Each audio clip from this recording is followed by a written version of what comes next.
Oh, I like yours. I got it from some extremist on the internet. Some white supremacist. 100%. Yeah. Happy birthday to you. Isn't it Amanda's birthday today? Yes. Or right around here, some one of those days. You know, the sign of a strong marriage is that that's all agreed upon to be okay in your marriage. Well, I wasn't. Her birthday was going to be next month when there's, hundreds of people here. So we delayed that. Mhm. But then I got messages. Hey, I'm coming to Amanda's birthday. What are we doing tonight? So So you're I going to would. go do something, right? yeah, we went to dinner Saturday night. Yeah. Yeah. Awesome.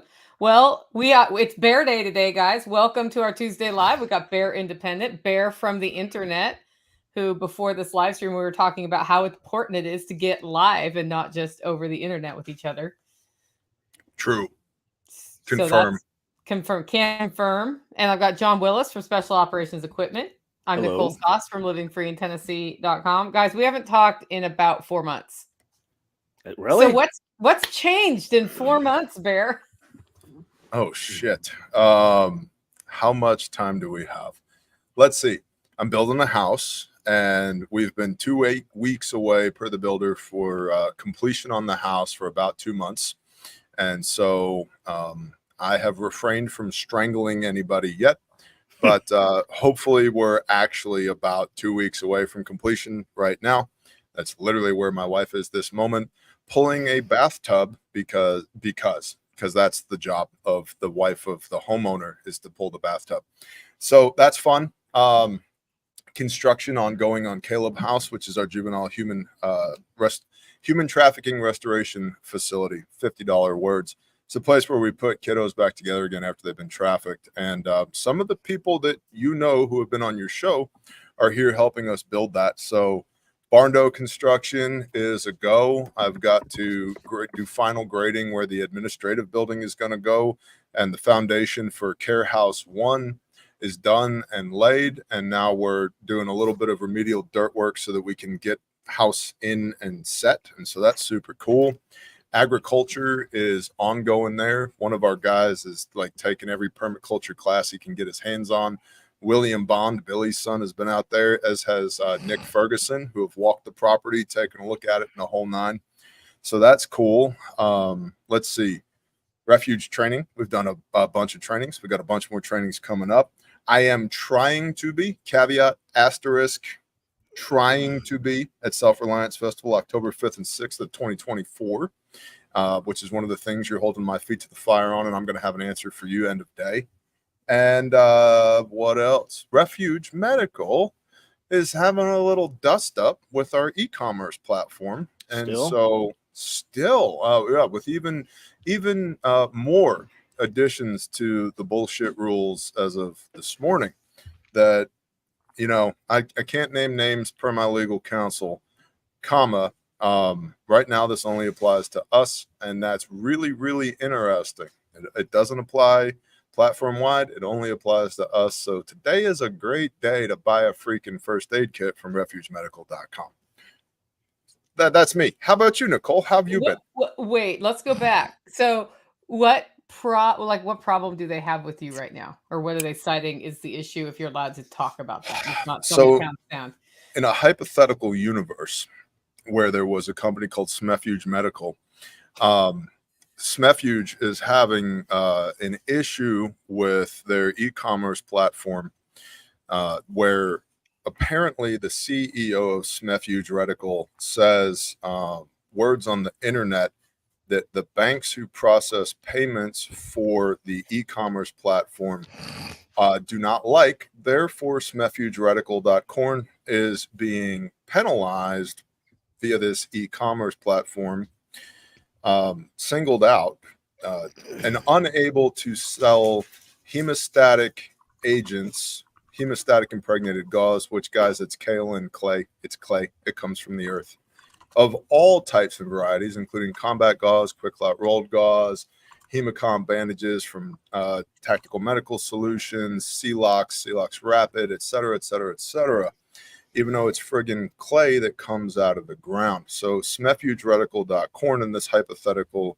universe has elevated to the trust and safety division of said e-commerce platform, which, after being provided multiple FDA classifications, having the manufacturers of said hemostatics brought in as subject matter experts, having doctors testify to the safety and trust team, has still been decided that the payment processor in this hypothetical universe does not approve of smefugeretical.corn.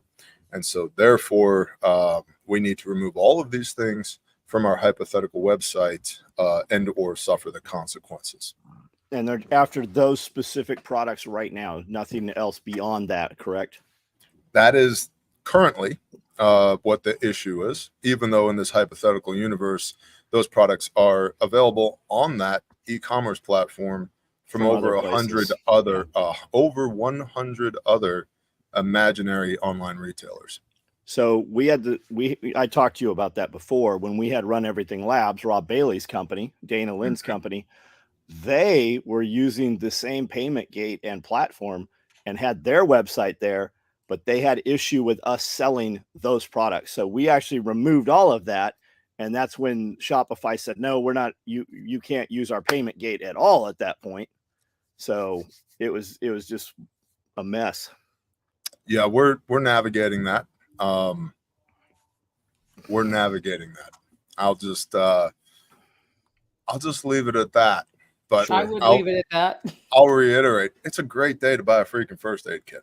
So, and of course, you know, we have lots of friends in the industry, some of which are mutual, who we've been on the phone with. And the concern there is from other friends on this hypothetical university commerce platform, that some of the other offerings that they have on their imaginary websites, such as body armor, training aids, it's coming. All these things, there seems to be an ever increasing encroachment upon the civilian's ability to possess and or purchase these things. Yeah, they won't have to pass a law. You just won't be able to receive funds for it. And that's coming. It's, if you remember, I think it was 2 years ago now, where the credit companies broke up those 3-digit numbers, those classification numbers. They used to all be sporting goods, and then they broke out and they did ammunition, and then they did firearms completely separate. You'll see more of those here shortly, where it'll be, you know, tactical gear, or, you know, body armor will have its own code also. So the credit card companies will just stop, you know, processing that. The banks won't take the money for it. Same thing when PayPal stopped doing, you know, firearms transactions. Yep. Yeah. So it's, you know, we're navigating, and it's fine. It'll be all right. Yeah. We don't have to pass a law saying you have to take the thing. Your boss, your employer will, you know, stipulate. I'm not afraid of it. I am significantly annoyed by it. It's definitely annoying. But whatever. Okay. So in this hypothetical universe, I'll build my own HTML website with my own payment processor and my own fulfillment. Fine. And that'll cost me low to mid 6 figures. Cool. It's mine now. And if I have to host that on my own server, I'll do that too. Evan could get you up and running in 4 hours, probably, with an alternative just for those separate products. Yeah. I am interviewing some guys from a company called American Cloud tomorrow that exists to be an alternative to command and control sorts of things. So yeah, Evan has reached out to me, and you're on my radar, Evan. Yep. He will be here all weekend. Anybody who wants to come to a radio class 2-day for Father's Day, it will be here at the compound. We have camping available. The shop will be open to you guys, and it'll be a very small hangout. Also, we'll probably all go to dinner and such. So good time to come to class. He's got 50% off for Dad. So check it out if you're in the area or you want to come and hang out. Now's a good time to do it. That'll be Saturday, Sunday here. That's awesome. And to piggyback on that, we've already seen attempts at reclassification of what training looks like. So if you got 2 or more guys, they've proposed 2 or more guys who've got their rifles with them. Boom, you're a militia. That's not a sanctioned activity. You're not allowed to do that anymore. Now, that hasn't passed federally yet. It's in states. It's already in states. It's in states, but it hasn't passed federally. Yep. So at what point they started, to your point, a couple years ago with firearms and ammunition. At what point does that spill over to everything else? Oh, you're not allowed to use a radio. You're not allowed to train to use a radio. And so it's a great time to be training, whatever that might be. Yeah, and it's written very vague. It can be paintball, it could be airsoft. You could even have some aspects of Boy Scouts in there, land nav orienteering. It's just an interpretation, and I think they leave that vague on purpose. So when you get investigated, if you push back at all or any of your rights, they're going to jam you up on that stuff. 100%. And most people don't have the time. They don't have the money to fight those fights in real court. No, and it's onesie twosie, right? Like they'll take out individuals rather than try and taking out the state of Maine, for example, where that has been passed. Thanks, Little Red. Little Red says Refuge is well worth making the drive out to Oklahoma for their products. So what's new with you you guys? She had fun at the ruckus. I know that. She did. Yep. They can apply those already idiotic rules however they like. That is the purpose of vague law. Yeah. It is just, it's a hammer. You're seeing it. You're seeing that silly shit encroach here. We just got a new code enforcement officer. Now I'm out of city limits, but the code enforcement officer came from Chicago, doesn't appear to have any ties to the community, literally threw a dart, ended up here. Hey, you'll be a great code enforcement guy. And the first thing he goes out is on the local Facebook group. And he's like, all you people with chickens that have had chickens for the last 20 years, you can't have chickens anymore. You have to have over 5 acres of property to have any farm animals in city limits. Now, there's a lot of farms in city limits that are under 5 acres. And boy, he is like thriving on this stuff. We talked to some law enforcement dudes and I'm like, what's up with your boy? And they're like, that's not our boy. He literally is living on this shit, loves it. And he just loves the turmoil. He's literally walked into people's houses and shit over this stuff. And it'll be interesting to see what happens. You've got some 200 different people that are like, you better bring a SWAT team. You better bring a lot of guns. You better bring the cops. And it'll be interesting to see what law enforcement does backing this and who's really pushing this in town council or whatever, where this is really coming. It sounds like that fella needs some midnight motivation. Yeah. Just like prohibition. I mean, everybody knew where the stills were, but everybody knew where the sheriff lived, right? So as soon as one of those dudes' houses was burnt to the ground, they stopped enforcing that. It's I mean, the best way to get at them is embarrass them. Yes. Publicly humiliate your politicians over this, and things change very quickly. I like that. I like that a lot. And on the local level, it's pretty easy to do that. That's why when Dawn showed up with Bossy and Dixon, they were like, oh, never mind. Well, I was there for that. And it was weird to see from the inside. And when I started looking into that mayor, he's gone unopposed for, I don't know, 20 years. I think he's been the mayor like a very long time. And there's a ton of articles about corruption and all kinds of shit. And we went in there and there were 4 or 5 ladies, Dawn being one of them, and it had a prepared speech. And they were told they could speak for 5 minutes. He's like, nope, you can only talk for 3 minutes. And the whole time that they were talking, he was banging a gavel, like literally almost continuously. And as soon as the last person was heard, he's like, okay, meeting adjourned. They shoo us out, and then they have their real meeting. It like they look at you guys like they act like you are cockroaches. It is insane. Just like I remember my mom saying like pompous asshole, and that literally came to mind. That dude is a fucking pompous asshole. Like if there's a definition in the dictionary, it's that guy's photo. Why are you laughing, Bear? I love it. Pompous asshole is a great description. Yeah. Like it just came out of nowhere. I hadn't heard the term in 20 years probably. But what you get from that kind of a community pushback, even though nothing changes at the meeting, is if you're smart, footage, recordings, and you can like split that all up, and that does start having an influence. Like in my local area, you show up with a camera at one of those meetings and you're rolling, which they can't tell you not to do. Yeah. People start looking fearful. They're like, oh no, now they're going to see what we're really doing. I'd be live streaming that shit. Like, straight up. Mm-hmm. And then, like you said, you take the live stream and you chop it into 100 different pieces of content, blast that everywhere. Yep. Like, Put money behind it and get the chicken mamas after in there. Mm-hmm. Yeah, I met a lady. I have no idea how I had never met her. She's like 10 minutes from us. I went and got rabbits from her, and her place is like magical. And you walk in there and she has a name for every chicken.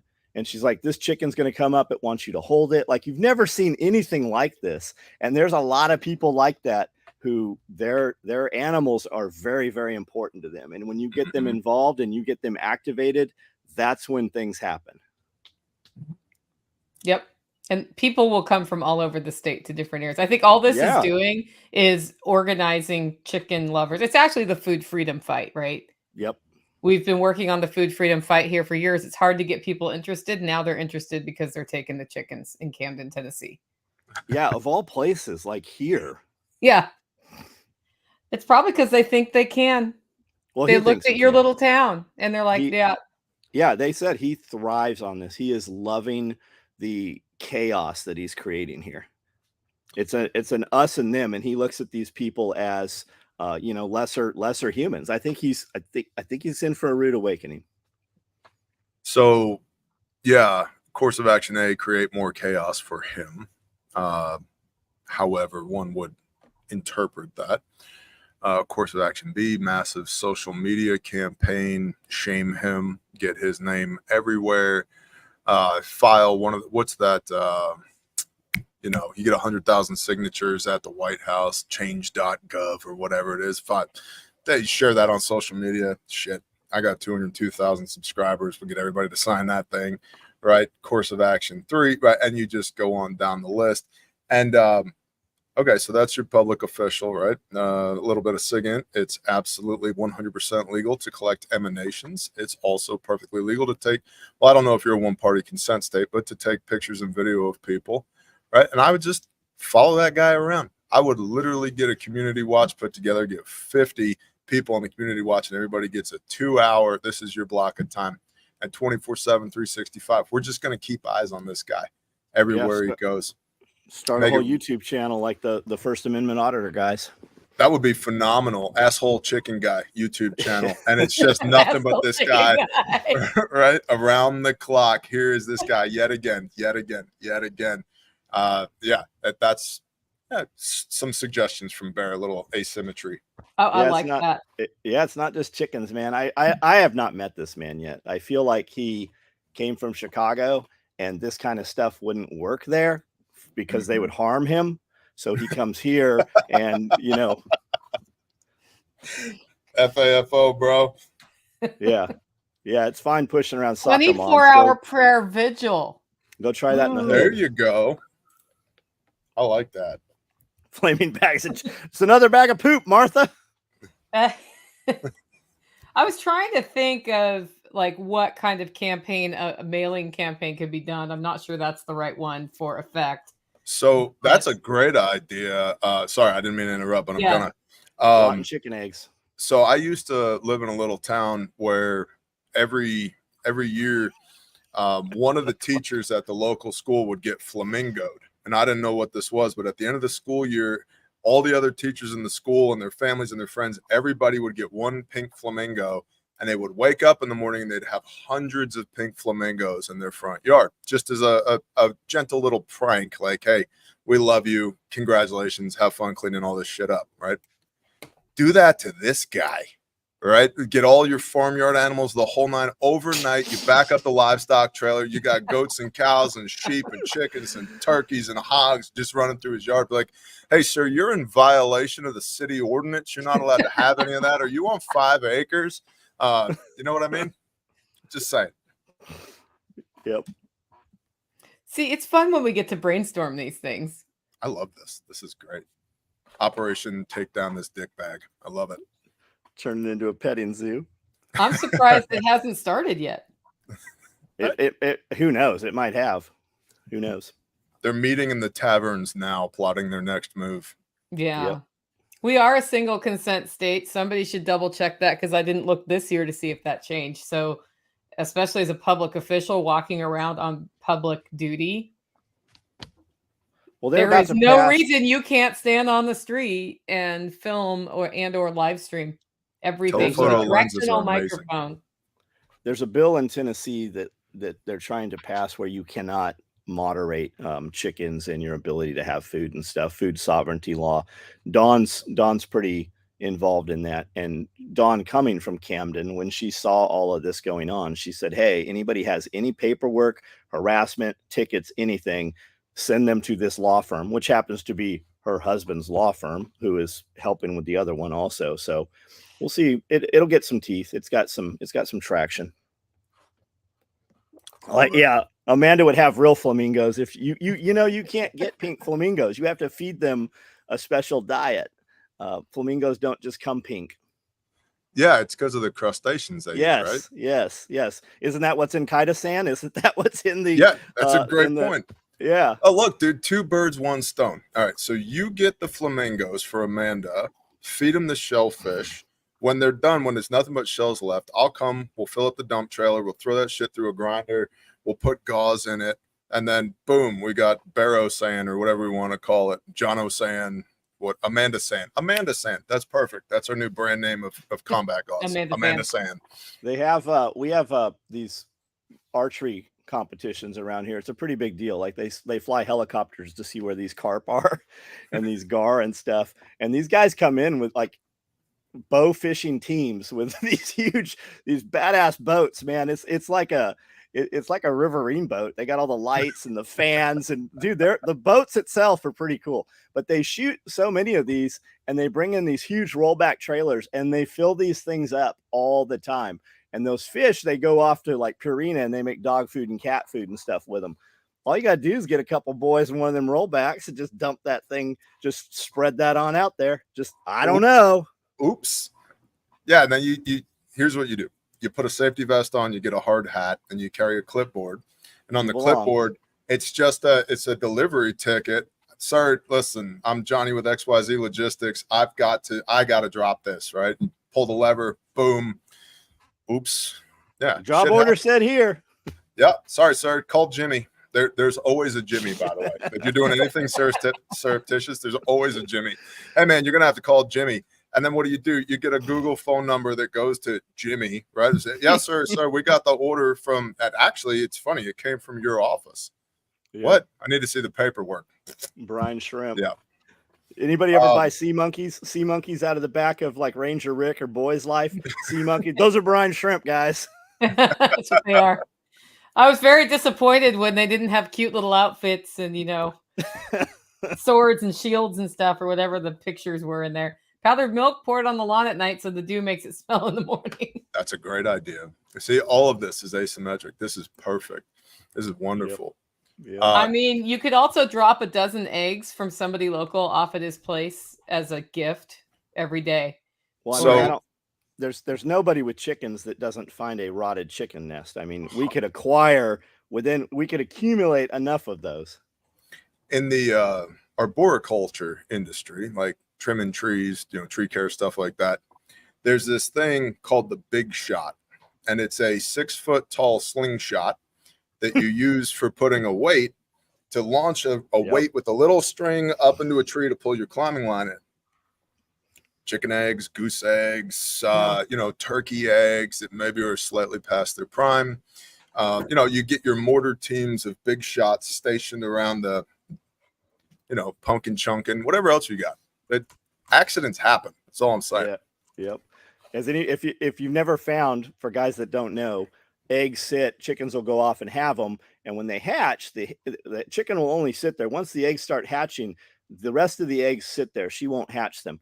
They will ferment. Eventually they will pop. But when you pick them up, you can smell them. When you go to toss them, if you are not very careful, it will explode in your hand. It sounds like a 22 going off. And man, if you get that on you, it does not matter how much you wash. You will smell that on your hand the next day. It's terrible. Ask me how I know, right, John? That's right. This is a great live stream. The grass is really hard to clean up. I was pulling back to throw it, and it popped right here and got all over my head. Oh no! And your life was terrible from that point forward. Yep. Yeah. Yep. Yeah, we had a duck setting eggs, and she hatched one Awesome. and walked off with that duck. Yep. And Yep. we only got one duck out of that whole thing. We have a mama turkey who has hatched 15 turkey poults, one turkey, which is incredible because if you've ever done anything with turkey poults, their survivability rate is like non-existent. It's like 50% attrition. And this one gray, skinny turkey hen is just walking around with this gaggle of baby turkeys behind her everywhere she goes. She's kicking ass.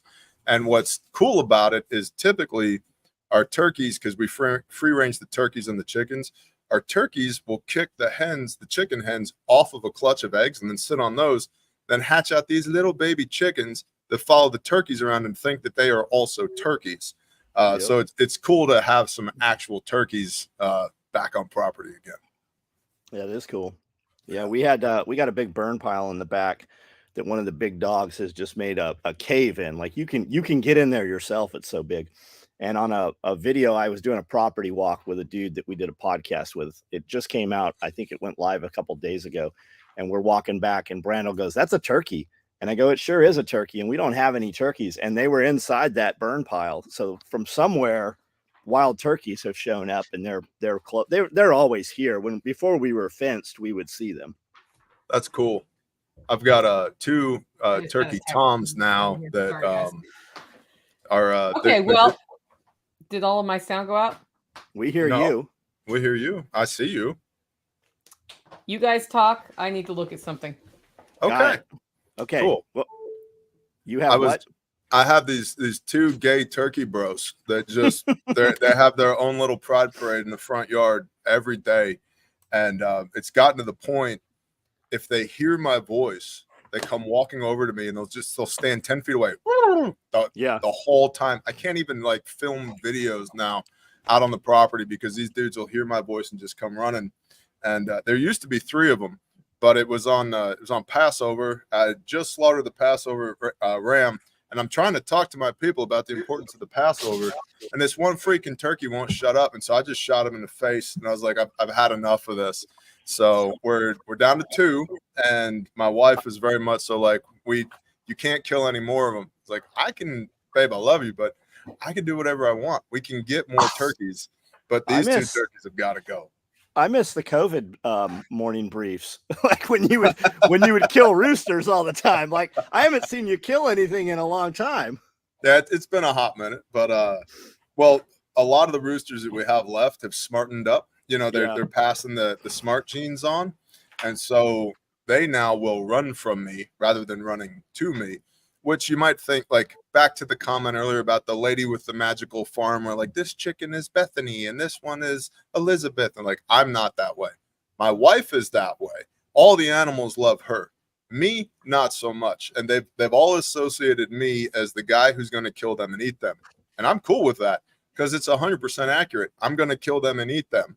In the meanwhile, my wife is going to love them and nurture them and feed them. And so we have kind of this push-pull relationship with our livestock, but she likes eating them too. She just doesn't like to be there at the end of life, you know. When you guys, we had big toms, Royal Palms, the big white ones, and you could clap really loud and they would always gobble. If there was any gunfire, they would always gobble. If anything crashed, they would always gobble. They couldn't help it. Why do they do that? Like, I don't know, man. It's, you know, when I was growing up, there was always this mystique of turkey hunting, right? Hunting a wild turkey. They have great eyesight, and they're rare and they're difficult to hunt. And I'm like, okay, cool. I've killed more wild turkeys than I can count. I grew up poor. I ate meat that came out of the woods, right? And in fact, well, I guess we're past the statute of limitations. I've never shot a turkey in the wild in turkey season. I was freaking poor.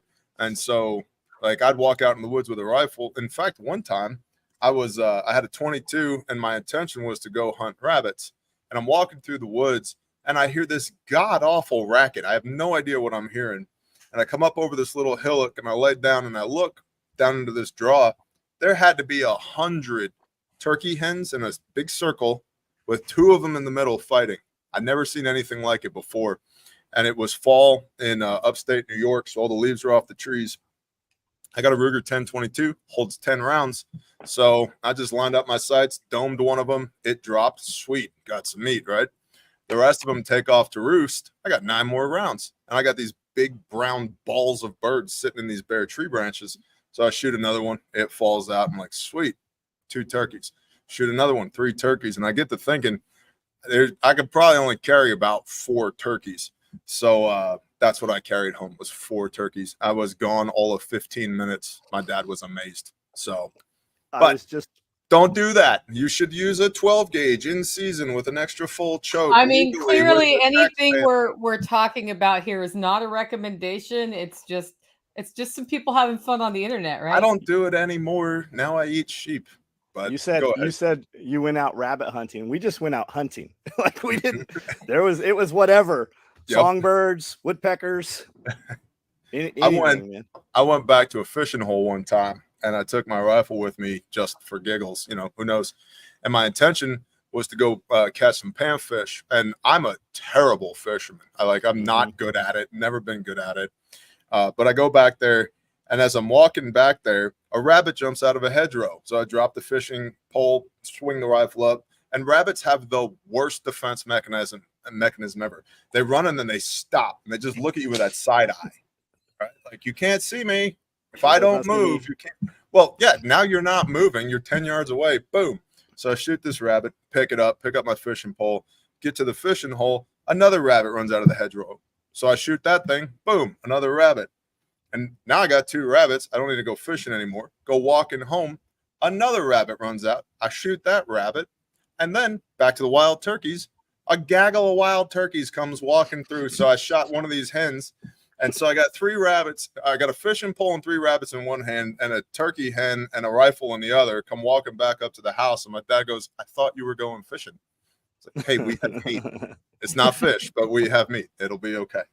I don't like fishing. I like catching. If we're there 5 minutes and I haven't caught something, we're done fishing. I'm 100% there with you, John, on that one. I would rather catch a lot of little fish on super light tackle than sit there for a big one. If the world has ended and we need fish to survive, my wife is in charge of that. She's like the fish whisperer. She's amazing at it. And I all day I will bait your hook and take the fish off the hook. I don't care, because if we're dependent upon me for fish, we're all going to starve to death. I don't got it. Yep. I just saw a short, maybe it was this morning. The guy's out there lined up waiting for some turkeys, and there's a bunch of turkeys over here, and he's got his decoy out, and some other archer, a bow hunter, shot his decoy. He goes, this dipshit here just shot my decoy. And he's like, all the turkeys are right here. The toms were out there strutting and everything. So I did that with a rifle one time. There were a bunch of, again, it was late fall. There were a bunch of turkeys roosted up in a big oak tree, and I was about 100 yards away with a 22. And so I shoot this. I got 1 turkey out of 50 picked out. I shoot this turkey and nothing happens. Okay. Shoot this turkey again. Nothing happens. Shoot a 3rd time, and all the turkeys fly out of the tree and go roost in these other trees. I'm like, you got to be shitting me. Well, I clearly hit it. It can't fly. Go walking up to it, and somebody had trespassed on our property and put a turkey decoy up on the tree. And I'm the asshole that shot it 3 times and got no turkeys out. That's usually the game warden. Yeah, well, so back to our earlier conversation about this dude from Chicago.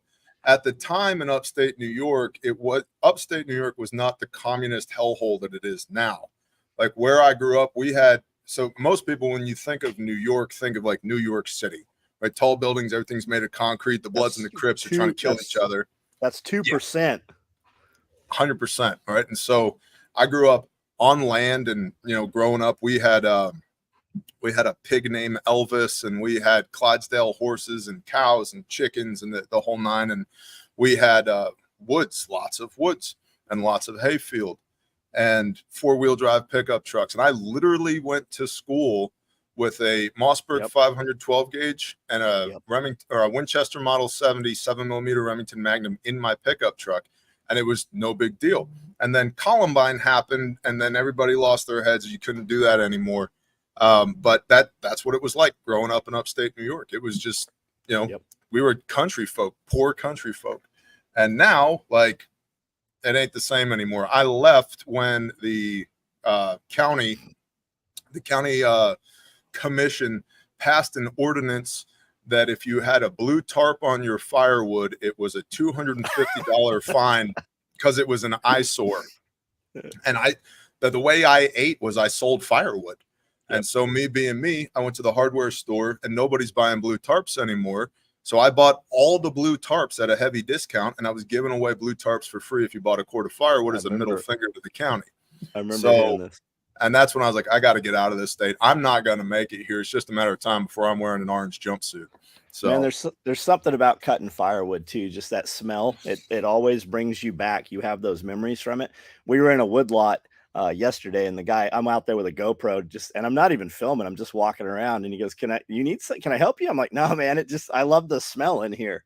Mm-hmm. Just the sound and the force of those splitters splitting that wood and busting those knots up and stuff. So my first year in business, the way I started that business was I needed 10 to 12 cords of firewood per year to heat my own house. We had a huge wood boiler in the basement, a 3-story uninsulated farmhouse, and it gets cold in upstate New York. And so I needed all this wood to heat our house. And so I would take a Ford Ranger 2.3 liter 5-speed. 84 is what I had. Yep. Same, bro. That was my first Ranger, was an 84. Tan, 2-wheel drive. Mine was spray painted black. I bought it for $500. And so I'd take it back there. I'd cut standing dead timber, throw a chain around the log, throw it around the ball hitch on the bumper, pop it in second gear and take off and use it to skid logs with. And I'd cut firewood in the front yard because that's where the house was. And people would stop and say, hey, man, are you selling firewood? The 12th time, yes, I'm selling firewood. How much do you want? And built it from there. And so then I started felling trees for people because I got pretty good at cutting trees down. And I'd worked 2 summers, one each for a different logging company, learning how to fell and all that, grade timber and all that. And so after work, I'd go and cut trees down all day or go trim trees all day. And I'd come home and I would just split firewood to cool down. That was like my cool down at the end of the day. And my first year in business, I sold 98 cords of firewood split by hand. My second year in business, I sold 192 cords of firewood split by hand. And my third year, I bought a friggin' log splitter and put 2 guys on it. But yeah, I love firewood. Yeah, they have a Paul Bunyan show. I think it's in Ohio, and it's just all it's all firewood and anything to do with wood. And then in Louisville, Kentucky, we have an outdoor home and garden show, but a lot of that is, big equipment and logging and stuff like that too. I love that stuff. Just looking at it, just watching the demos and stuff. So I really want to get for Grindstone 2 things, probably 3 things. Because you know what you know. I've had the life experiences that I've had, right? So I want a firewood processor, a large bandsaw mill, and a log truck for Grindstone. Yep. And then you need a skid. You need the grapple on it. Yeah. Well, so on the log truck, you want a Prentice 120E grapple loader so you can load the logs onto the truck. But just in Barnesdale, Oklahoma, we were there 17 days, and I guarantee you we sent at least 100 cords of firewood to the dump to be burnt, and probably $250,000 to $300,000 in value of saw logs to the dump to be burnt. And so there's got to be a way to reclaim that, and people will pine over that. How could you do that? But we got to get this shit out of here. The town just got smashed by a tornado, and if we don't move it now, it'll never get moved. It'll sit on the side of the roads forever. You just bring in 2 more guys with that processor. You could load that dimensional lumber onto a semi or a short truck and just run that to wherever. You could kiln it or not kiln it or do whatever with it at that point. But I mean, you guys are cutting down. You don't have any control over what gets torn out of there. And there's all kinds of hardwood. I mean, hell, some of the 100-year-old trees, Yep. So and they just bury them. Exactly. Or burn them, one or the other. And the north side of Sector 5, which is where we were working in Barnesdale, one guy up there, he owned most of the property up there. And we logged his property for 8 days because every tree had come down. And the trees were anywhere from 18 inches in diameter to 4.5 feet in diameter. All kinds of species: walnut, cherry, which I wasn't expecting, ash, red oak, white oak, some black oak. You know, all of it's saleable timber, and all of it'll burn. It's all firewood. And so it just, I've got to get that stuff in place for Grindstone from a sustainability standpoint, because we're already doing 90% of the work. It's just that the truck goes to a different place. So I'm working on soliciting for that.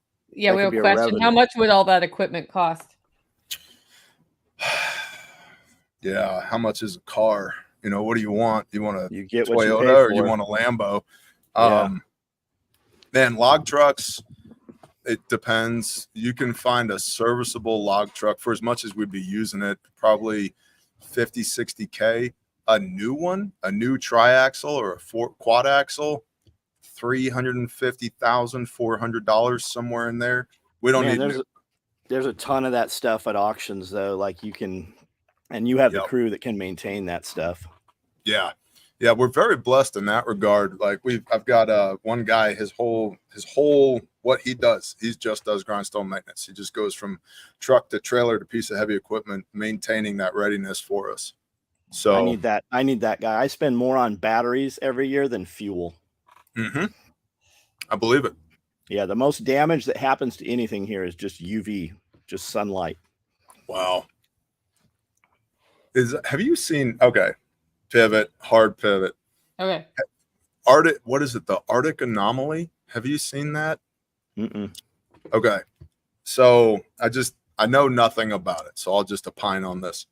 But apparently in the ocean down there by Africa, southwest of Africa, out towards the Antarctic, there's this Arctic anomaly where the temperatures of the oceans there are significantly higher than anywhere else. And it's growing. And it's only there some of the time. And then some of the time it's not there. And people are starting to notice, to track this and look at the activity of certain things like HARP or that giant Arctic thing. Yeah, in the Arctic ice. Arctic dipole anomaly. Yep. And so, and now what they're saying is because of the increase in ocean temperatures, that's greatly increasing the severity of these hurricanes that people are going to experience, which is why the forecast for hurricanes is up 50% this year. But it makes me think, tinfoil time, it makes me think this whole global warming thing, what if they're actually artificially trying to warm the earth in order to play into their propaganda agenda?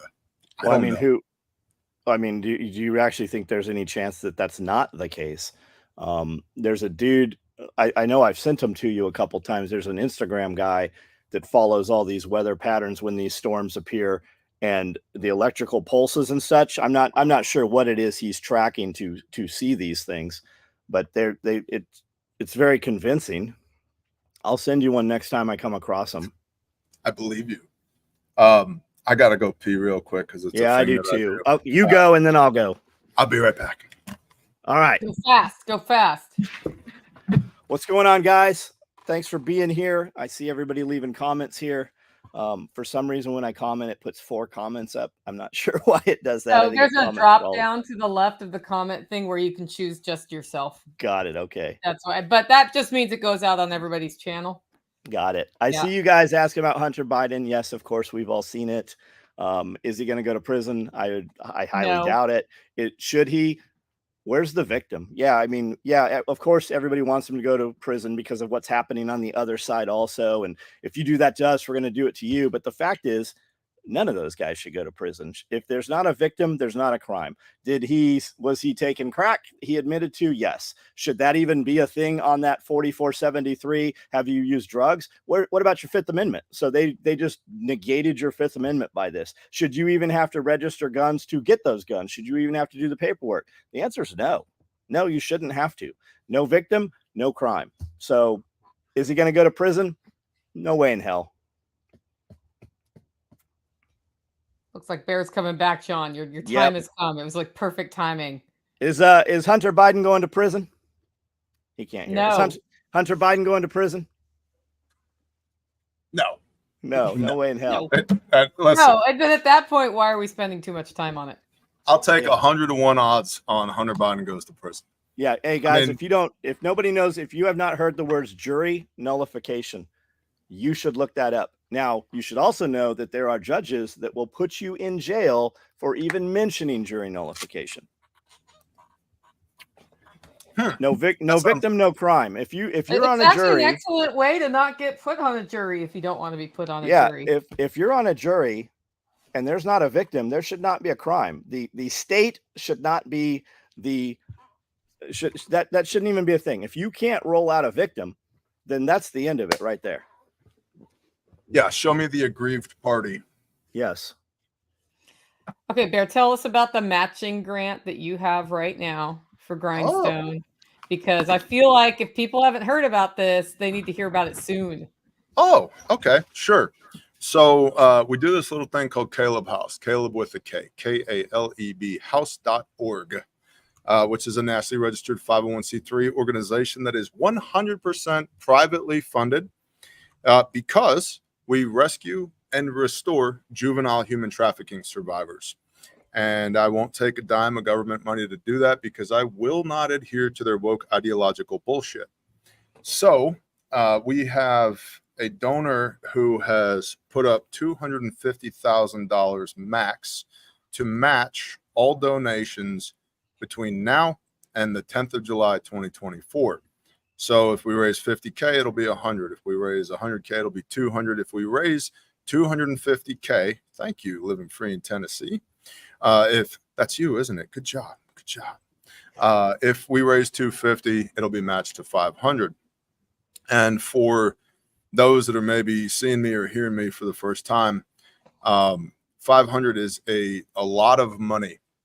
We are, number one, building a restoration facility. We already have dozens of people in our care and a network of safe houses. We're building a restoration facility where all of the things that we do are on one piece of property that will house 60 children for as long as they need to be there. From, we have nonverbal children in our care. The youngest that we've recovered has been 1 year old. And the reason for that is that these sickos are more and more targeting young children because they're nonverbal and therefore can't testify in court. And the ones that are verbal are more and more, they're not being recovered because they've been killed, so they can't testify. So we make sure that bad shit happens to people who do bad shit like that, and then we rescue these kids and then restore them. The restoration facility, to be able to house 60 of those children for however long it takes, there's no timeline on what we do. If you come to me when you're 4 years old, you will be on property, part of our program, as long as you want to be here up until you're 18 years old, so 14 years. It takes $7 million to build that facility and to staff it and operate it for the first year.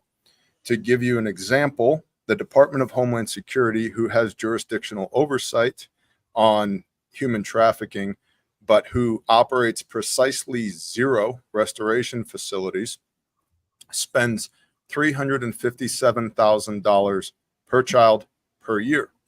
Caleb House construction cost is $117,000 per child, including the first year of operational expenses, OPEX. After the first year, our OPEX per child is $17,000, AKA we're, 2%, 1 to 2% of what DHS is spending with your taxpayer money in order to do the job that they're not doing in the first place. So that's Caleb House in a nutshell. And we maintain teams in the field who are literally in the field right now, literally making sure that bad shit is going to happen to bad people. We have a victim services team that receives these kiddos after bad stuff has happened to them and begins the process of putting them together. We have house parents, and then we have a legal team. We have trauma therapists, all of that. And we have attorneys, lots of attorneys, praise Yah. And it's a lifelong process. This is a life's work, both for me and for these kiddos. But we're all privately funded. And if you don't want to give me a dime, you don't have to. If you're not convicted to give me a dime, please don't. But if you'd like to plug in, you can learn more at Caleb House, calebwithak.org. And We have donor matching now through the 10th of July, 2024. And you've done a great job of getting the word out. But for those of you who still didn't see it, and you're going to give Caleb House a donation this year anyway, you double your money in the next 3 weeks. Yeah. So double your money. Or Homeland Security handles all those beds for the government, right? How many beds are there total? I don't know if you said it in that. Yeah, there's 420 beds for juvenile human trafficking survivors nationwide. And while DHS has oversight over them, none of those are DHS beds. They are all 501c3 private organizations that provide those beds. And that's Caleb it. House, and that's it. And our goal is to get Caleb House 1 up and operational, which will provide 60 beds off the bat, and then take lessons learned and processes learned and improve for Caleb House 2, 3, 9, 17, 67, 863 until we don't have to do this anymore. And what's super duper duper cool that I could have never forecasted or thought that this was going to happen. What do you do with these kids after they're put back together again? Well, the answer is whatever they want. If they want to go into trade school, they go into trade school. If they want to go into medical, they go into medical. If they want to go into military, law enforcement, they go into that. They're like our children. What do you do with your kids? Whatever is best for them combined with what they want to do, right? But an inordinate amount of these children, as they're in the process of growing up and being restored, have come to us and asked, what do I have to do what you do? Well, what do you mean by that? Literally, what career path do I need to get involved in now so that we can go back and rescue more kids? And the first time this question came to me, I was like, so it blindsided me. And I was like, because I'm nobody special, right? Now, a bunch of my team are absolutely special people with incredible skills that they spent a lifetime learning and honing, working for the federal government and other agencies. But not me. I'm not special. I said, why? Why do you need to know that? Why do you want to do this? And this kid looked me square in the eye and said, because I still have friends back there and we need to go get them too. Crushed me. So as far as turning the tide, right, we have to make sure that the perpetrators are getting meaningful convictions. In California, as little as 30 days can be served on some of these charges. 30 days, in and out in a month, back on the street, hurting more people, right? And so we want to build the most compelling cases as we can in conjunction with law enforcement, local, state, and federal law enforcement to get meaningful convictions on these guys. And we do. Because statistically, each perpetrator, each victimizer is responsible for 82 victims statistically. So that's exponential growth in the wrong direction. Also, this is unfortunately a learned behavior, meaning hurt people hurt people. So we got to unhurt people before they become part of the problem. And if we can unhurt people, enough people successfully, they become part of the solution. And we can shift the momentum in the other direction for exponential restoration rather than exponential victimization. And like 17,000 kids per month go missing in the United States of America. There's 420 beds nationwide, 0 of which are actually paid for by the U.S. government. And right now, Customs and Border Protection is asking Congress for more beds for illegal immigrants here in the United States of America because the 11,700 beds that they have aren't enough. And they're asking for 116,000 beds for illegal immigrants in the United States of America that your taxpayer dollars are paying for. And we got 420 beds nationwide for kids who have been serially raped by assholes. So somebody has to do something about this. And we're part of the very small group of somebodies that are doing something about this. Explain, if you can, why you can't use federal grant money and the DEI bullshit that goes in there with all of that. So when a grant is administered, when it's granted to you upon receipt of those funds, there's stipulations in these grants, especially if they're federal grants. Now, there's private foundations, there's many different vehicles for grant monies, but by far and away, the vast majority of those funds are administered at the federal level. If, in order for you to take receipt of those funds, you have to adhere to the woke ideological bullshit that is being pushed by this administration. Now, that sounds well and good. Okay, whatever, no problem. Think about it in actuality, tactically on the ground. I have a kid named Tim who is 15, who has been abused daily, probably since the time he was about 5 years old. So he's got a decade of a history of abuse. Thousands of times somebody has hurt this kid. And now Tim thinks he's Tina. And he has a whole bunch of behaviors that he's learned that he cannot participate in anymore. And I'm going to take Tina, for this woke ideological federal bullshit, and put Tina in the same room with some other girl over here in girls' housing because Tim feels like Tina today. I can't do that. Legally, morally, ethically, I can't do that.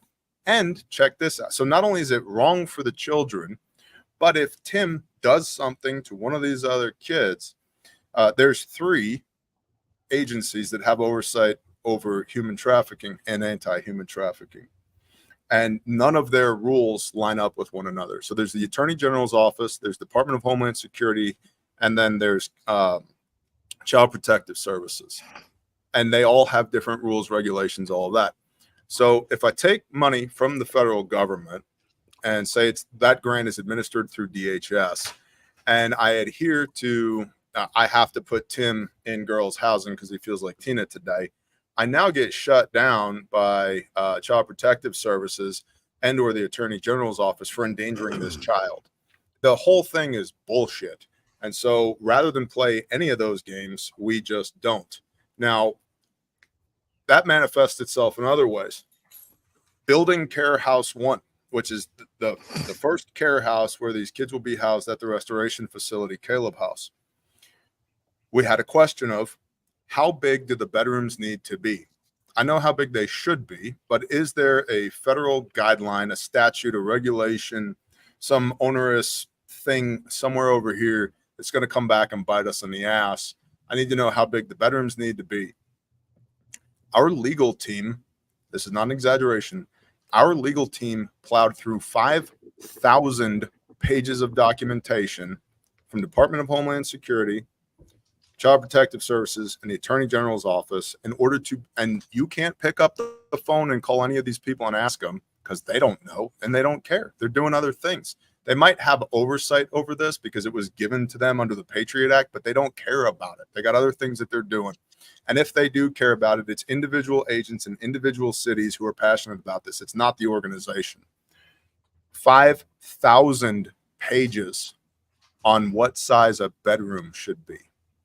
Right. And so it's almost set up as like it's just a matter of time before they get you on something. Well, yep. I don't want to play any of those games. I'm an ordained pastor. I'm a whole Bible believer. Right is right, wrong is wrong, and I shouldn't need to ask permission from the government to do the right thing. Now, we also work with entities within the government, local, state, and federal, in order to be able to prosecute these bad guys. So there's a give and a take there. I can tell you for a fact, the FBI as a whole is dog shit. But there are individual FBI agents inside of the FBI who are super passionate about doing the right thing, rescuing kids and make sure the bad guys end up behind bars. People don't like hearing that because they want to pass judgment on the organization as a whole. Therefore, if you're part of the organization, you must be a piece of shit. You must be a bad guy. Not the case. It's 1%, 2% of the agents who are inside of there who love their country and who are trying to do the right thing. But the organization as a whole is broken. And so that's why I won't take money from the federal government or even state governments, because I don't want them to have a leg to stand on when they say, you have to do this. No, I don't. I will figure out how to maneuver through the rules that you have in place, but you're not going to dangle millions of dollars in front of me in order to get me to comply. Yep. You'll see Child Protective Services take children out of houses because there's not enough bedrooms for the kids. And where do they put them? They put them in foster houses where there's not enough bedrooms for the kids. You see that stuff all the time. We had a girl working for us and her house burnt down, and I had no idea that she lived in that house. And I heard about it about maybe 6 weeks later, and I said, why didn't you tell somebody? Like, we could have changed that that day. And she was living in a shed, just a steel building with a generator, had no power. They were running some wood heat. And I said, why did you? She said, because they will take my kids. If they found out that house burnt down and my kids, she has 2 children, were living in this, it's across the street, literally across the street. We had no idea. And she said, because they'll just take your kids. They will pull your children from you and put them someplace where there's already 10 other kids. 100%. And increase their chances of abuse. I mean, how many kids have been recovered that have gone where? Back to the foster system. They've literally recovered the exact same kids. Thousands. And there are good foster parents, but the foster system is broken, is busted. And the good foster parents will tell you that. But if a child has been trafficked once, there's a 79% chance they will be trafficked again. And I hate to say it this way, but it's like if you have a horse that's already broken, they're just easier to ride. Yeah. And it's the same way with these freaking children. And anyway, we're actually doing something about that. And I hate the fact that we have to. And I frankly never intended for this to be one of the things that I do. But the creator of the universe told me that I have to. And I don't get to argue with him. So we do. And to be perfectly clear, I might be the face that you see associated with Caleb House, but there are so many people behind the scenes that are doing this 24/7, 365. Like, do not at all even attempt to applaud me for what I do. These guys and girls, like, dude, you couldn't ask for better people. They're incredible. And their dedication to this thing is incredible. And so I'm really, really blessed, really fortunate that we have amazing teams of people who, by the ones and twos, have come to us over the years that we've been doing this, and we've been able to build out a really profound field team and victim services team and restoration team, to the point that we're literally setting case law precedent in states all across the country, doing things that we do, doing things the way that we do them, in order to be able to get, again, meaningful convictions on these pieces of shit. And it ain't me, it's us. And I'm just one face of dozens in the Caleb House organization. And it's with intention that not all faces are forward facing, right? That's 100% intentional. My face is already on the internet. I can put my face on the internet one more time, no problem. I got a whole bunch of people whose faces will never be on the internet. They don't want to be on the internet because it impedes their ability to do their job in the field. And if you ever did meet those people, I would never say, hey, this is the guy that does that thing with that organization, right? Hey, this is my friend Bill, right? Hey, Bill, good to meet you. What do you do? Stuff, things. I like chickens. Next. We tried to hire one. They were already on the way to you. I'm like, that motherfucker. Yep. Yeah, got you again. First it was Cody with Sojourn Gear. Now, yeah, that's just good now people, no names, man. Just good people. Yeah, amen. They are. Any opinions on Homeland Security developing a secondary standing army? Any thoughts on stuff like that? I saw somebody say that in the comments. When you have the IRS buying, thousands and thousands of AR-15s, more so than they even have personnel. Department of Transportation is a very interesting one with the stockpiles. Wait until you start seeing military age males showing up with military equipment. And, the question is always going to be, where did that come from? 100%. So it's kind of the Wehrmacht versus Die Waffenstaffel, right? The German army versus the SS. Who were the SS? Yeah, they were Hitler's private army that were funded by the party, right? They weren't the army. They were his henchmen, if you will. Ideologues, right? That was part of being part of the SS. And I think we're seeing something akin to that now. Possession does not equate to proficiency. And so I've met a fair number of people in DHS and in government service, and the vast majority of them are not shooters. They're just not. And I don't care if you've got level 4 plates and an M4 and an ACOG. That, dude, if you had 4, 5, 9 donuts for breakfast this morning, like, you're less of a threat than you think you are. And that goes both ways to all the dirty civilians out there. If you had 4, 5, 9 donuts for breakfast this morning, you're less of a threat than you think you are, because PT matters. It's probably the most important thing, other than, I would submit, your faith. If your chassis doesn't work, it doesn't matter how much cool guy shit you strap to your chassis. And that goes for government agents as well. But to your point about equipping and training military age males, not all those guys are shooters, but some of them are. That being said, dude, I hope it never comes to that, because the government, not just the Department of Defense, the government has such capabilities. We do OPFOR on occasion, opposition forces, and we get to fight against some of these units on occasion. And some of them, it's like, yeah, we would stand a chance. It'd be all right. And then some of them, dude, they will mop the floor with you. And when the dudes with long antennas on their radio show up and start calling in airstrikes that you never saw, and when I say airstrike, maybe it's an AC-130, maybe it's an A-10, or maybe it's a little tiny drone.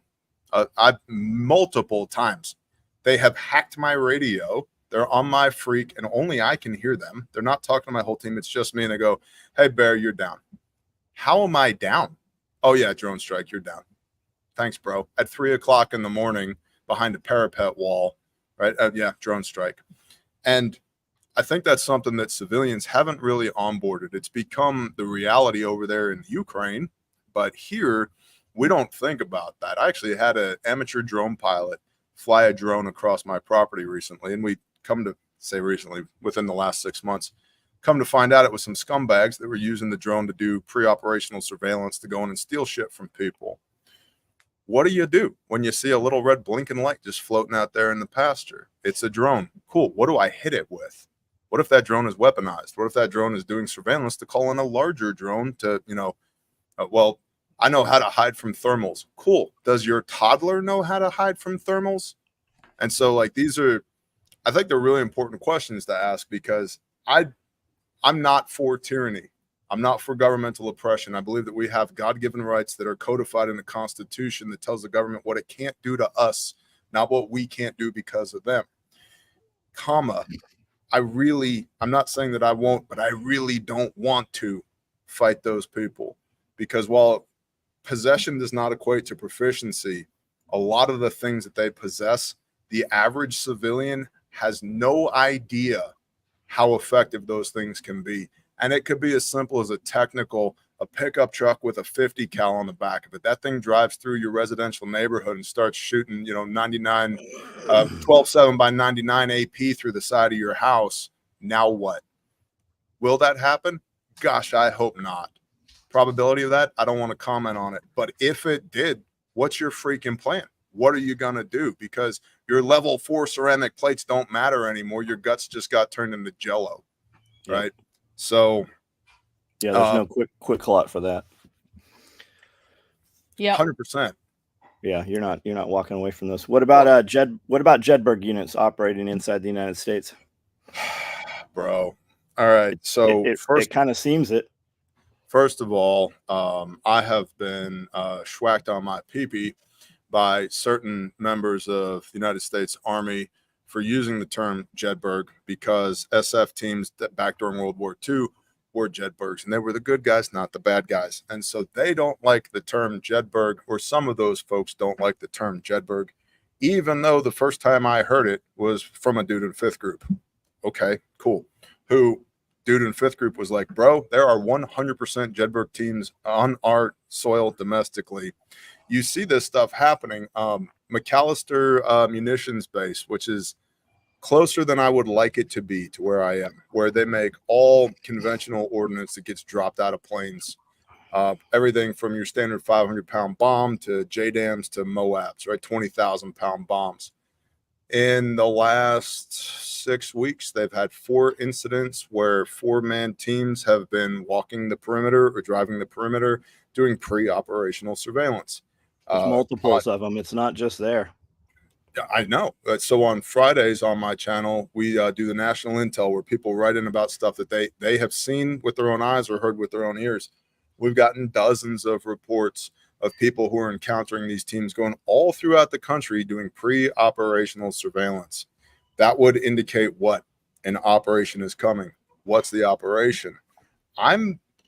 So I think there was a proof of concept with this martial law that was declared in Ukraine. Zelensky wasn't reelected. He's just the reigning dictator at this time. We literally on D-Day just watched the president of the United States of America shit his pants on live television, right? Like that, that literally happened. Okay. Here we are, 2024. I don't know if we, the people, will be allowed to have an election this year. And if it looks like the election is going in the wrong direction because Trump's base has been highly motivated, given everything that's been happening to him on the legal front here lately, copy that. Cue the sleeper cells. It's time for chaos. Also, there's an argument to be made that the deep state, if you want to use that, the apparatus that it has pre-existed Biden in DC, along with the Bidens, has already been bought and paid for by China and has been for a long time. It's in, if you think about this from an asymmetric standpoint, it's in China and Russia's best interest that we have troubles at home. What a great way to exacerbate our existing issues at home than to bring millions of people across our southern border to affect our economy and to have pre-positioned operational teams in every city in North America. So that's all low. I'd say that it's a low probability, but high confidence that it could happen. For people that aren't aware, there's been many incidences like this in a community where some SF guys live. A lot of special forces dudes live there. It also happens to be where the power was knocked out for over 2 weeks for some people just a year ago. It's very close to there where Pat Mack and some of those dudes live. Dude saw two guys taking video and photos of his children. He had some conversation and ended up shooting one of them 7 times. This dude, turns out he was a CAG guy. That's a Delta dude. And he shot and killed one of them. They apprehended the driver, who was a getaway guy. And they said they were taking, they were both Chechens, didn't speak English, very broken, had cell phones that were all in Russia. And they said, well, we were just taking pictures of the work we had done on these power lines to send back to our families at home. Problem is, it's almost dark, and this has been happening multiple times. This is not one incident. Camp Pendleton 6 months ago, car tried to breach the front gate, and they lit that thing up. Looks like they shot that stuff with, some 40 mic or something, and they deployed the Rams. So the picture is this SUV up in the air, engulfed fully in flames. There's hundreds of these incidents. Hundreds. And of course, it's not being reported because it's not in the media's best interest to report it because they're all bought and paid for anyway. Did you hear Frisella say that his security team had a dude, Chechen guy? Honest, you heard all that? Yeah. Yes, I did. I'll actually be at his house later this month. I'll put in a good word for you. Badass. I would love to see you and Andy like in the same room. I think like we've got mutual friends. I'm friends with Rob, and he's done some business with Rob. We're close. We're just not in the same. Our circles haven't overlapped yet. We'll see if we can fix that maybe. Yeah, awesome. Yeah. Are you in Arate? No. You should be. No, I'm in CCV, which is Rob's. Okay. Clear, calculated, vicious. That's cool. I think you'd enjoy Arate. There's, I don't want to put a percentage on it. There's a certain subset of the population there on Arate that's like, they're in a different place than you and I are. They're brand new, just starting out, which is cool because like the only reason I have Facebook is because of Arate, the Arate Syndicate. I was wondering why that popped back up. Yeah, so that's why. Right. And that's it. It's to participate in the Arate Facebook group, which is not some BS group. And so you'll get people who are brand new or maybe in their first, second, third, fifth year of entrepreneurship who have a lot of questions that to guys like you and I is like, this is a no brainer. Seen this 100 times. Hey, why don't you try X, Y, and Z?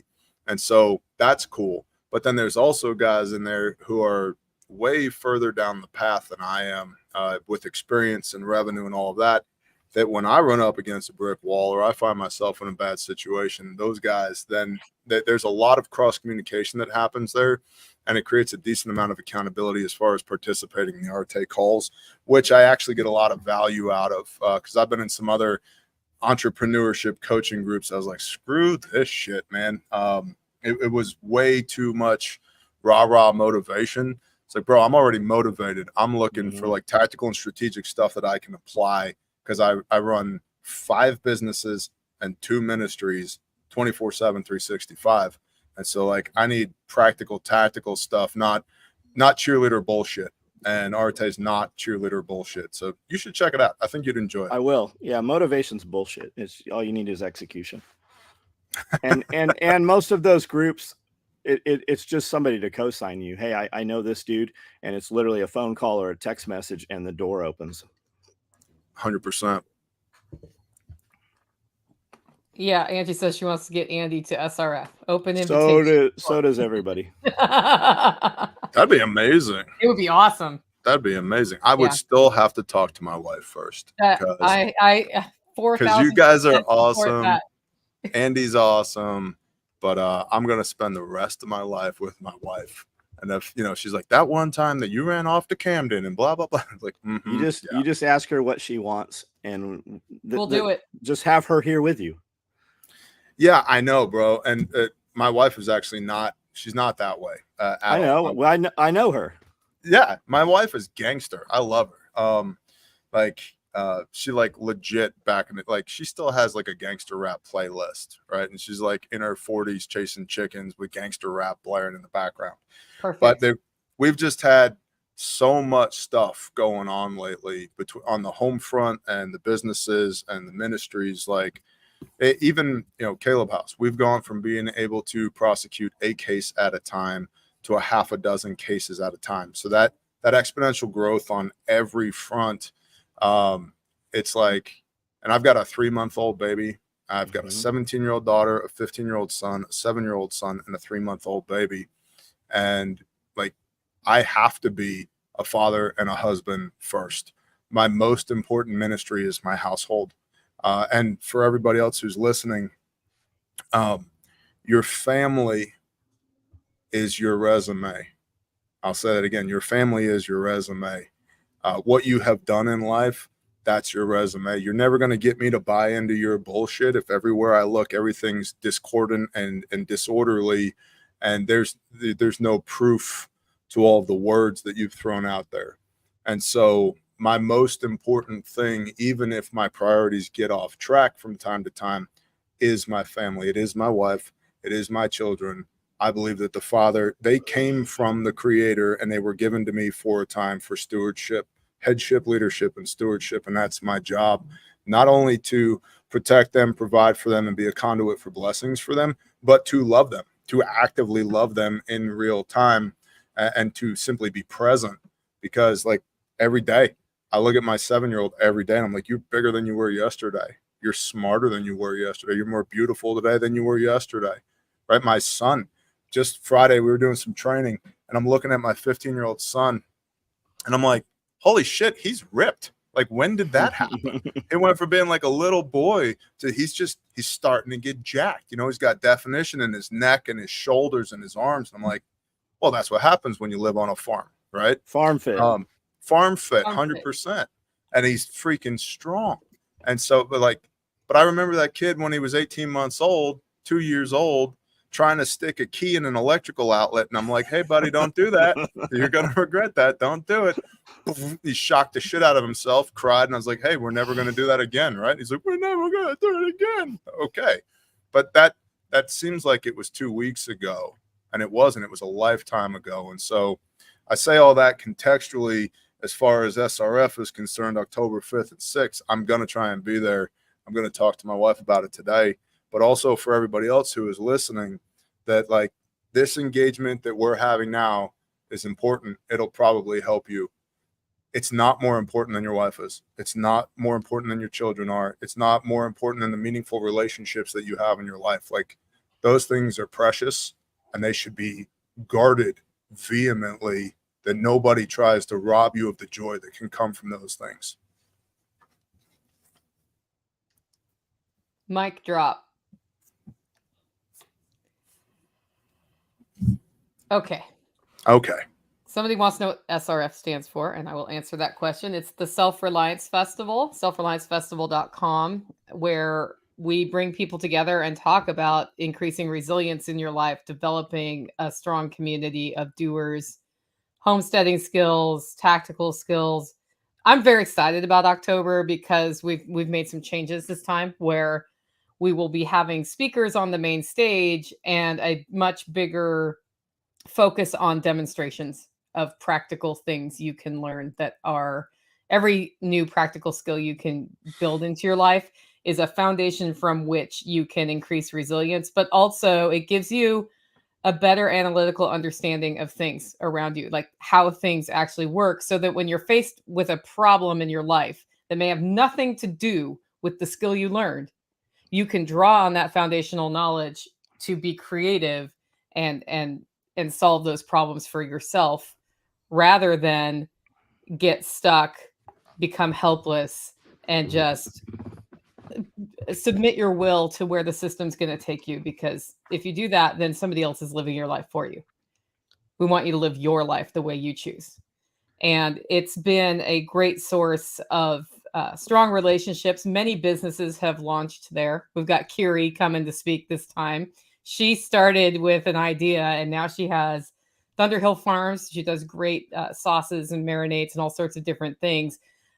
But more than that, she's turned around her life in a way she wants to. And just talking to her based on her background in HR gives you insights in how to make your business better. And she's a darn fine human being.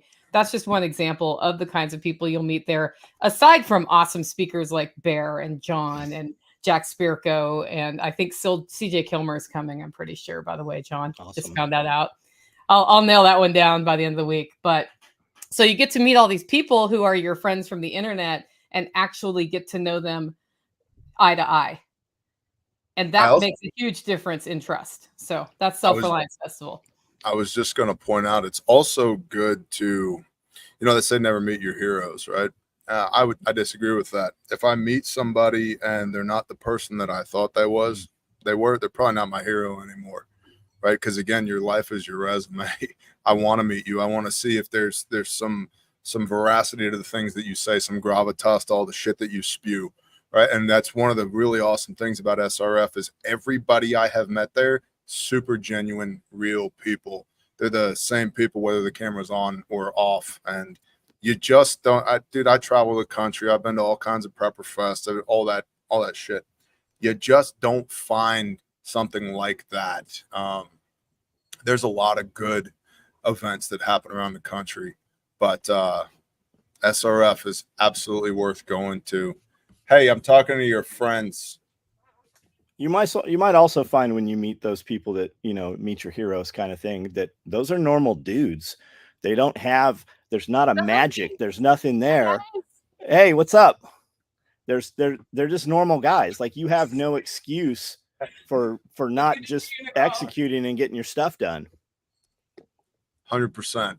Yeah. And you need people to call you on your bullshit. Right. And sometimes you might not even know that your bullshit is bullshit, right? It takes somebody else looking at that and going, dude, what? Stop. Why are you so concerned about that? That's nothing. There's actually this thing over here that's going to bite your head off if you don't prioritize appropriately. This thing's annoying. This thing can kill you, right? You're focusing on the wrong things. And sometimes it just takes them telling you, hey, you can do this. Yeah. Scully talks about they were engaged in a firefight, and one of his guys took some shrapnel, and he's like, I'm dying. He got hit in the head. And Jeff looks at him. He's like, you're all right. He's like, I'm all right. He's like, you're okay. And he just back in the fight, and that was the end of it. Like, that dude was prepared to just lay down and die. How many guys or women just want to do this thing, and they just have it in their head that they can't, and all it takes is somebody to go, you can do this.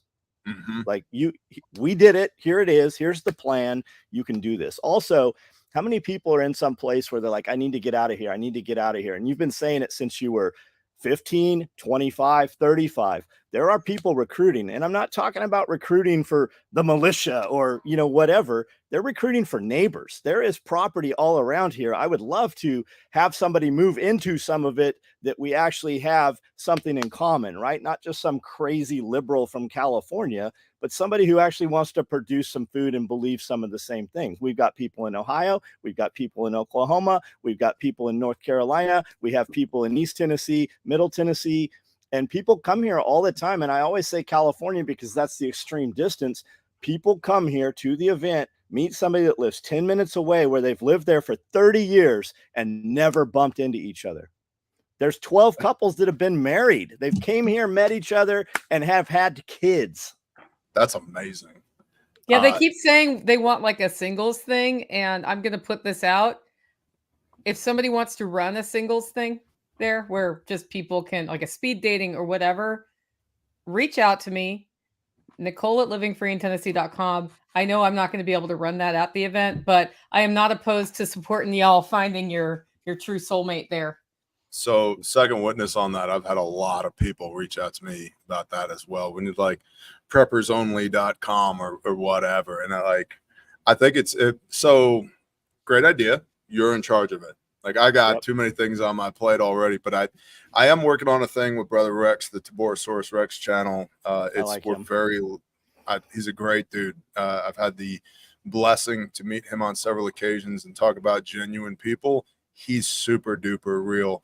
And he's one of those people when you meet him that like, he's great on camera. Like you like that guy on camera. He's way better in person.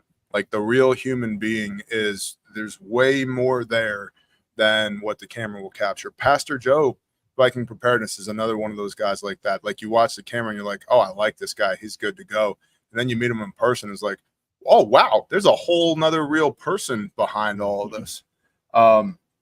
To your comment earlier, though, about people who are moving here, one of the things that I've learned since moving to Eastern Oklahoma, when I first moved here, I had an old farmer tell me, son, you're not from here and you're never going to be from here. Your kids ain't going to be from here. One day your grandkids might be from here. Until that guy's tractor, or actually it was a bulldozer, got stuck in the mud, and I was in my Sunday best, and I hopped out of the truck, much to the chagrin of my wife, and I went over there and I spent half a day helping that guy get his bulldozer out of a giant hole in the ground. And now, not only are me and that guy friends, I have access to his bulldozer. And here's the point I was going to make. There are tons of properties that exist that can be bought, but are not listed for sale. And they're not listed for sale because the people who live here or there or wherever don't want some raging liberal from California to move in next door to them.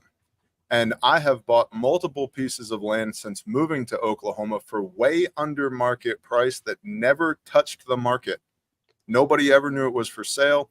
It was a conversation that took place in a driveway or on the side of a road or across a fence, because now that we've been here for 6 going on 7 years, people see us, they know us, they see how we behave consistently, and they've decided that if they're going to sell it, they'll sell it to us.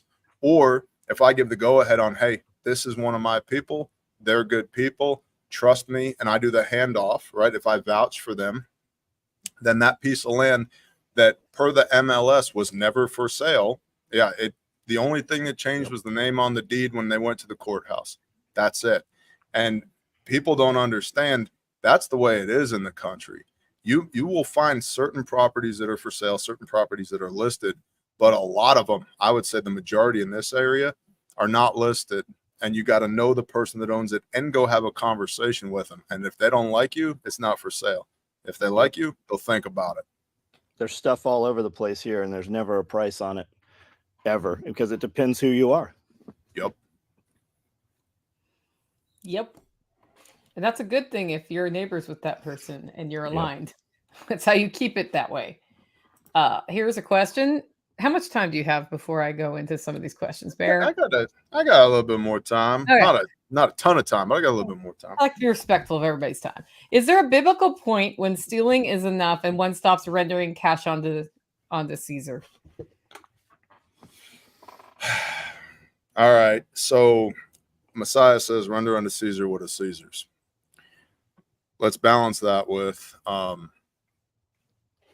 the portion that was given unto the temple was 10% of your increase.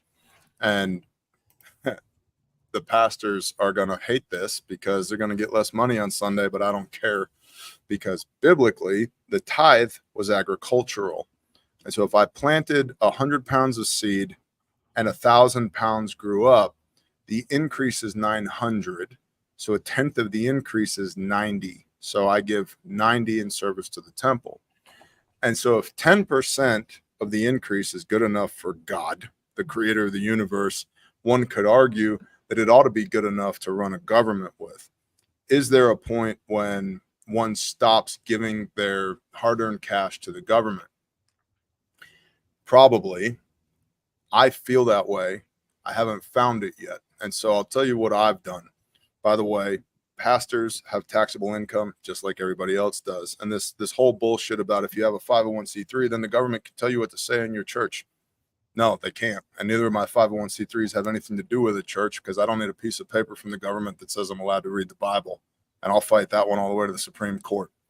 And welcome to my church. You're here right now. I do a lot of stuff on the internet. But as far as rendering unto Caesar, do I give him 40%, 50, 60, 70%? At what point do I stop giving to Caesar?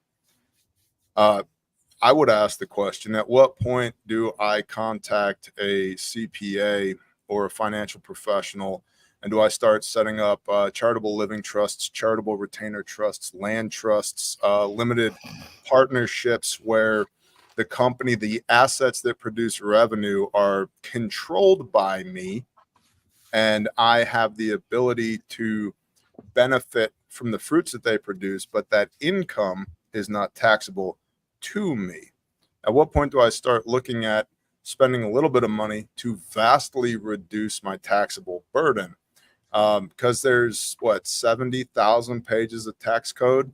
About 30 pages of it is the shit that you have to do. The remainder is the stuff, is how you get around all those other things. I don't have time to read 70,000 pages of tax code. So I pay somebody who does and who has been doing this for decades, so that every 90 days when I get on the phone or a Zoom call with my financial team, which sounds bougie AF, it doesn't cost that much. I have a 6-person financial team. When I get on the Zoom call with them, they say, hey, you should do this, you should do that. What do you want to do? And what I want to do is pay the minimum amount of taxes possible to not have to wear an orange jumpsuit and protect the revenue producing assets, so that I have something to gift to my children while avoiding the death tax, so that I have control over these assets that produce revenue and I benefit from them, but I'm not taxed on the revenue that they produce, because that revenue is not tied to my social security number. So there's my answer on that. There's a lot of guys that want to, I'm not paying taxes, or I'm not going to make any more money because I'm not going to pay any more taxes. That's great. If you're comfortable with that and you're off the radar, more power to you. I have too much to lose. Those guys usually don't change anything. They die and nobody knows when they're gone. They don't change the direction of anything. They have no legacy. They also don't have any employees. Make more money is always the answer. Make more money. 33 cents when you set up a business, you set up another account, it can be IRS or theft or whatever. 33 cents of every dollar transfers into there. That can set up daily, weekly, however you need to do it. You're generally covered at 33%. And yes, it's theft. Yes, you don't get anything for it. Yes, they give you no services for that. However, in the middle of the night, you're not going to have somebody knock on your door, kick your door in, shoot your dog, and maybe kill your family and your children over this. And that happens frequently. It doesn't happen to people typically who are doing nothing. You just have to decide whether you want to do something or you want to do nothing. It's the same thing. I love the sovereign citizen stuff. Love it. I've never met a dude who had some shit on a paper where they're like, hey, I went to the bank and here's my IRS and here's my social security number. And by the way, you always see all those videos. What you never see, does that dude look like he just got a check for $2 million from the bank? Hell no, he didn't. Yep. There's 2 books that I would recommend. One is called Profit First by Michael Michalowicz, Profit First. The other is called Tax-Free Wealth by Timothy Wheelwright. Tax-Free Wealth. And tax-free wealth will probably only begin to make sense to you if you already have a CPA or somebody who prepares your taxes. You're not walking into Jackson Hewitt or H&R Block, which is stop doing that. I also firmly believe every American citizen should have at a minimum an LLC and should be filing an itemized return, because you can deduct so much stuff as an LLC. Yeah, you might get a child tax credit as a W-2 wage slave. Okay, cool. What is that? I don't even know what the amount is on that. I have 4 kids and I don't even know what the amount is because I don't care. I'm not looking for credits back from the federal government on the money that they borrowed from me at 0% and give back to me at the end of the year. I want to give them as little as possible to begin with. So file an LLC, do an itemized deduction, a Schedule C. And by the way, I'm not a tax professional or a financial professional, and I don't play one on YouTube, but I do have large amounts of revenue in payables and receivables, and I have decided it's way better for me to pay somebody else who knows what they're talking about than it is for me to take lead on it. What other questions you got, Nicole? I could probably do like 1 or 2 more. I mean, there's always lots of questions. I will just go back to what John said and say people who are avoiding paying taxes by not making more money are the same people who will not buy a house because they don't want to pay property taxes on it, but will rent, as if renting from somebody else isn't paying the property taxes. It's keep the big picture in mind. The more I can pay a professional to help me find tax write-offs, the better I am. It's poverty mindset. What if I can make $70,000 a year on paper, which keeps me in the lowest tax bracket, and I own a revenue-producing asset that makes enough money to buy that house, and then I control the asset and the house that I live in, but I'm not liable for it, and the revenue-producing asset, aka the business or the trust, owns the house and pays the property taxes on the house, and none of that is ever tied to me. Oh, you can do that? Yeah, it's actually not that hard. I'm not that smart, by the way, just so we're all tracking. I don't have like a 180 IQ or anything. I've just done a ton of shit, and I know what works and what doesn't work. Money is enslavement. Dude, I have no idea who you are. I hope that you are 100% loving your life. Money buys options. Money buys time. Money buys priority. Typically, people saying those things, when you look at their life, I'm not interested in doing anything you're doing. Now, you definitely probably have something to teach me, but how many employees do you have? How many families do you feed with your business that you probably don't have? Like, that's fine, but most of that, and I don't know you again. I would love for you to show up and we could sit down on these cameras and have that conversation face to face on video. But most of those people, that's just poverty mindset. You were programmed at an age, and that's the dude that's like, money's not everything. For people that say that, money is everything for those people. They get up at a time they don't want to get up. They go to a place they hate. They work 5 days a week. They spend the other 2 complaining about the other 5, and they only can make a finite amount of money. When you have a business, you can make as much, you can get paid as much as you want. You could work 24 hours a day if you have your business. If you're a paid salaried tax slave employee, you're capped. You have to have multiple jobs then, and then you pay even more taxes. And the number you can pay your kid used to be $13,000 for any child that could literally do any chores at home. You could pay them $13,000 non-taxable. I believe that number went up. Money is stored energy. Exactly. It's a way for us to exchange value for value when I don't want to trade you this cup of coffee for that headset specifically and directly. There's nothing else. It is a tool, and there is a whole nother side. But when you understand it in that way, then it doesn't matter if the money you're using are US dollars or something else. Yep. There's a whole nother world out there, and you don't realize that it exists. It's just like people having to wear the mask and do the thing, and having to keep this job when other people didn't have to do that. There were no lockdowns for other people. There was no quarantines for other people. People got on private planes. There's no customs for most of those people. Private boats and yachts, they went whatever country they wanted to when you weren't allowed to leave your state. I had a kid working for me, had 7 vaccinations to come home from Hawaii. He was in Hawaii in a drug program. He was there as a facilitator. Having gone through the program, he was now there running part of this program. 7 vaccinations, no choice to come home to the United States. 7 shots this kid had. People with money didn't have those issues. They did not exist. It just buys you time.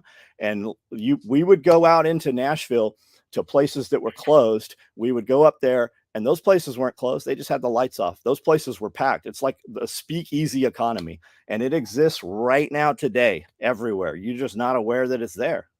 I don't think this changed the whole time, but I've not verified it. But when I looked, you could private jet into our country without a vaccination when nobody else could come in without a vaccination. Look at all your politicians that have dual citizenship. Do you think those people are, well, whatever. Yeah. Okay, so now we don't have time for one more question, but we have time to go once around the horn, right, Bear? Yes, ma'am. Okay, you start. Hi, I'm Bear from the internet. I do things. Go to bearindependent.com if you want to find out what those things they are. I like John. I like Nicole. They're cool. Support their things. The end. John. I'm friends with Bear. Donate to Caleb House. Yeah, 100%. Your donations to the Caleb House drive right now are being matched through July 10th. And it is a worthy cause and not super easy to promote. Yes, sure. It's super easy to promote that we want to help broken children. But you know what he can't do? He can't take you to the building, show you where it is, and show you what's going on, because they need to maintain privacy and security. And that's a big deal. The wrong people find out about that, bad things happen to lots of people. So if this is a cause that has tugged your heartstrings, definitely consider using this time to give your donation to calebhouse.org, I believe, right? Making sure I got that one right. And also, if you are an existing donor, I believe this does count for your donation done in that timeline. You do not need to be a new donor like last year. So if you were going to give them a donation at the end of the year, consider changing your timeline.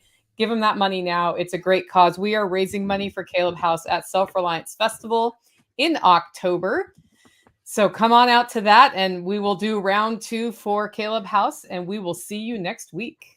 I appreciate you guys very much. I also want to point out I do not get a paycheck from Caleb House or from Grindstone Ministries. So just so we're all on the up and up. I'm not one of those pastors. It's like, buy me a jet so I can fly to Zimbabwe and preach the word. We're not doing that. I make money other ways. Praise the Most High. I have multiple sources of revenue, and it's not the ministries. So just so we're on the same page there. All right.